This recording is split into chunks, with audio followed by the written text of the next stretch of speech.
2026. Et le thème va bien à propos, comme l'a dit le représentant de la haute citoyenneté, c'est en lien avec le développement local et par la mise en œuvre du plan communal de développement. Et qui dit mise en œuvre du plan communal de développement dit mobilisation de ressources. Je ne vais pas être trop long, c'est tout simplement pour souhaiter encore une bonne fois de plus la bienvenue et une bonne participation assidue et que, en tout cas, les échanges puissent être fructueux.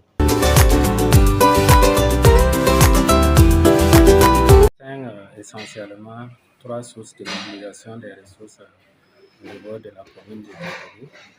Il y a les domaines de mobilisation fiscale, les domaines de mobilisation des ressources propres non fiscales et les domaines de mobilisation externe. Pour ce qui est des ressources, les domaines de mobilisation des ressources fiscales, ce que la loi a prévu, les décrets pris en Conseil des ministres et les arrêtés également qui ont mis en place les impôts qui sont recouvrés soit par la DGTCP ou soit par le service des impôts.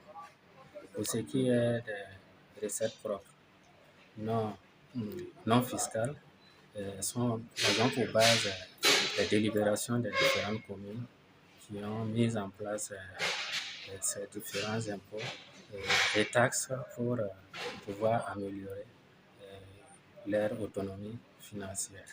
Maintenant, pour ce qui est des ressources externes, il s'agit des concours de l'État à travers les transferts, les subventions également, il y a les soutiens des partenaires techniques et financiers. C'est en gros ce qu'on pouvait retenir de cette communication. Merci.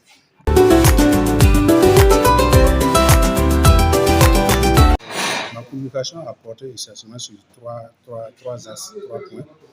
Le premier point, j'ai essayé de faire un rappel des défis, les défis majeurs auxquels les collectivités territoriales sont confrontées. En fait, ces défis-là ne sont autres que les différents domaines d'intervention, c'est-à-dire les domaines qui ont été transférés,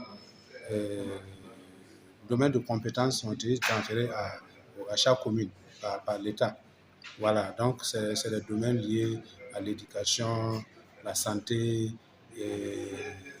sur l'aménagement du territoire, l'environnement, les droits humains, etc., etc. Et donc, ce sont des domaines dans lesquels chaque commune doit travailler. Voilà, et c'est pour ça, j'estime que c'est des défis, voilà, que notre commune doit relever. Donc, j'ai fait le rappel de ces défis-là, voilà, avant de présenter les mécanismes proprement dits de mobilisation des ressources. Voilà, puisque dans chaque domaine-là, il y a des projets qui doivent être élaborés, voilà, par la commune. Et pour la réalisation de ces projets-là, on a besoin de ressources. Donc, j'ai présenté comment on peut faire pour pouvoir mobiliser les ressources. Donc, c'est la procédure de mobilisation des ressources que j'ai eu à présenter en deuxième position. Et enfin, nous avons rappelé les différents acteurs, voilà, qui doivent intervenir dans la mobilisation des ressources. Donc, voilà à peu près comment a été organisée ma communication.